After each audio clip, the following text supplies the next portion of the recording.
हलचल TV network और आप देख रहे हैं हलचल टीवी न्यूज़। हर हलचल पर नजर, हर हलचल की खबर। नमस्कार दर्शक मित्रों, हलचल टीवी न्यूज़ में आपનું हार्दिक स्वागत है। समाचार આવી રહ્યા છે ખંભાત તાલુકાના પાંદડ ગામેથી। રાજકીય ઓથ અને તંત્રની મીઠી નજરના પગલે ખંભાત તાલુકા વિસ્તારમાં કેમિકલ માફિયા સહિત ક્વારી વેસ્ટ માફિયાઓનું પણ બન્યું બોડી બામણીનું ખેતર। ખાણ ખનિજ વિભાગ દ્વારા દરોડા પાડી 35 જેટલા ડમ્પર જપ્ત કરાતા હોબાળો મચી જવા પામ્યો છે।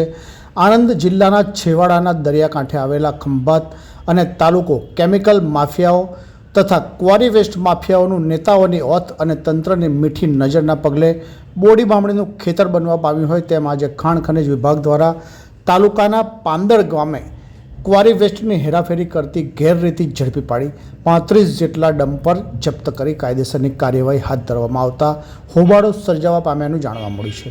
પ્રાપ્ત વિગતો અનુસાર નવાબી નગરીની ઓળખ ધરાવતા ખંભાત અને તાલુકો કેમિકલ માફિયાઓ તથા ક્વારી વેસ્ટ માફિયાઓનું રાજકીય નેતાઓની ઓથ અને તંત્રની મીઠી નજર હેઠળ બોડી બામણીનું ખેતર બનવા પામ્યું હોય તેમ આજે તાલુકાના પાંદડ ગામે ખાણ ખનિજ વિભાગે ત્રાટકી ક્વારી વેસ્ટની મોટા પાયે ગેરરીતિ આચરી હેરાફેરી કરતા 35 જેટલા ડમ્પરો ઝડપી પાડી રોયલ્ટીની સ્લીપ માગતા ડમ્પર ચાલકો મૂંઝાયા હતા।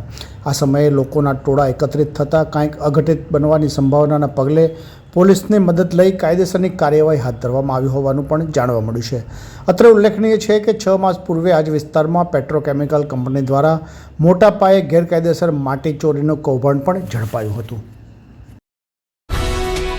ये है हलचल टीवी नेटवर्क और आप देख रहे हैं हलचल टीवी न्यूज़। हर हलचल पर नजर, हर हलचल की खबर।